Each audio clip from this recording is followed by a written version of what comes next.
Yeah. Y'all enjoying Dallas? Well, we only got here late last night, and we're leaving around lunchtime. Oh no, just a I short feel time. like the hotel is nice. Yeah, That's the what I hotel can is nice. say. In the airport. And we enjoyed kind of seeing the city as we drove through it last night. It was much bigger and brighter than It was we like a expected. metropolis. Yeah. It's All the neon. So I love the film The Diary of a Teenage Girl. How did you? What was the best part of making the movie in San Francisco? Oh my gosh, that's a big question. In converting it to like 1976, right? Yeah. The whole experience was kind of like a dream because this has been a project that I've been working on for 8 years, and it was a total passion project and the culmination of so much work. So I think every moment on set was sort of like, pinch me, this is incredible. And I'm from the Bay Area, so getting to go back to my hometown to make my first movie was also like a dream come true. And then we just had a lot of fun. So fun. The whole thing was a little bit of a blur, though. I feel like we fast. shot it in like 24 days. It was a quick shoot. It was really quick, and obviously playing Minnie, I was like just on set all day, every day. Was it fun being a high school student again? Yeah, like it was interesting, like really tapping back into how you are when you're a teenager, like down to the way you hold yourself and the way you speak. It's so different. I feel like I hold myself differently now that I'm an adult. So yeah, it was cool, like going back to that. It was. I love that first line of the movie when Minnie's walking and she's like, "I had sex today," and that smile. And I was like, "Oh, we all had that." Yeah, being like, yes, I've been let in on the secret of the world. And I love that you put it in the Rocky Horror Picture Show. Asking you've done theater, right? Yeah, we both started in It's theater actually. What are some of your favorite theater productions or stuff that you've always wanted to be in but haven't? Stuff that I've always wanted. God, I can't think. Like, I didn't actually train at drama school, so I'm not very, like, I'm a bit scared of doing, like, classical theatre. Like, I've never done Shakespeare or, like, Chekhov or anything. Like, I've started I started in, like, new writing, and I'm really obsessed with doing new plays. I love new plays too. That's kind of the sweet spot of working in theater too, is when you get to develop new material with writers and directors. But I've done a fair share of Shakespeare myself. You have? There was a period of my life where I thought I was just going to make my living doing Shakespeare for the rest of my life. Really? Oh, I'm Yeah, because I was like playing Ophelia and playing Cordelia and playing Hero. Like I was kind of playing all the young ingenues of Shakespeare, and I was kind of like, well, once a year I'll do a Shakespeare play, and then I'll do other stuff, but it'll be my bread and butter. We'll be doing Shakespeare.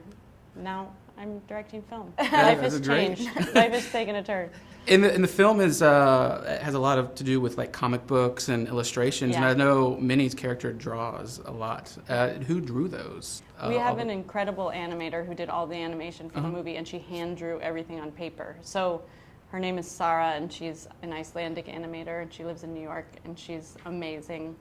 She and I started working together really early on, a year before we started filming, developing kind of the style of how the animation would play in the movie.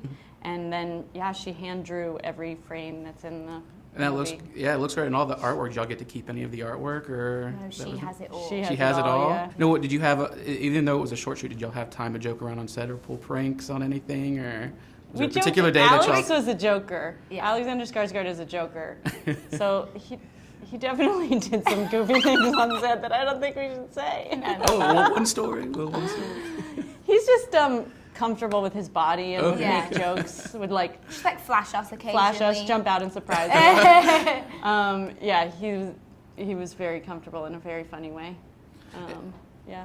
And the music in the film is great. How'd you come to pick the music in the film? We had an incredible music supervisor, Howard Parr, who loved the era and had lived in the Bay Area in the 70s, I believe, and we just geeked out on music for so long about it. And then also my husband's brother was like a record collector, and he had sent me some music. I was kind of always collecting ideas of different 70s music for years. Were there some tracks that you knew were going to be in it from before we started? Yeah, like Looking for the Magic was a song that I was I wanted to have in the movie for so long, and I knew I wanted it to be the opening song. And then Laughing, Loving, Crying, which is this Labi Siffre song, which I just love. That was something that Jorma's brother had found and just found in a record collection, and I just became obsessed with. and our music supervisor hadn't even heard it. Oh, wow. Yeah. And since it is basically about, the diary, did any of you have diaries growing up that anybody read without your permission, or did... I have this story. So I had a diary when I was like 15, like a written diary, and my sister stole the diary, and she was running around the house with it, and I was chasing her around the house because obviously I didn't want her to read it. And I chased her to the top of my stairs, and she was so afraid of what I was going to do to her that she jumped down the whole staircase and broke her heel. Shattered her Like heel. it shattered. And she was in a cast for like 4 months or Oh something. my goodness. Yeah. So after that, I actually stopped writing my diary because I felt like really guilty about it. Did you let her read it after that? No! I still wasn't going to let her Still read her it. fault. Yeah. She shouldn't have stolen your She shouldn't diary. have stolen my diary. Did you have one? No, No? I didn't because I knew my mom would read it. And my last question, obviously you're huge fans of film. What is your favorite scene from a movie or movies that have always stuck with you? Oh, wow. That's such a tough Okay, question. on the spot questions. I'm always like, I wish I'd pre-prepared this answer. I know. Do you have one? No. I like always blank. I'm going to Harold and Maude in my head because Like that's my what I favorite keep movie talking is about. Back to the Future, but I Oh, can't right. think of what my favorite scene from Back to the Future is. Maybe when he goes back to the dance and Yeah. Johnny Be Good. yeah, Johnny Be Good, right? That. That one? Excellent. That's a great film. And yours is Harold and Maude? Yeah, I think when Maude plays the piano and there's the whole like song of if you want to sing out, Yeah. and if you I love want to that be song. free, be free. Yeah. Well, that's I love that awesome. song. Awesome. Well, thank you so much Thank for your you so time. I much. Thank appreciate you. it. Thank you.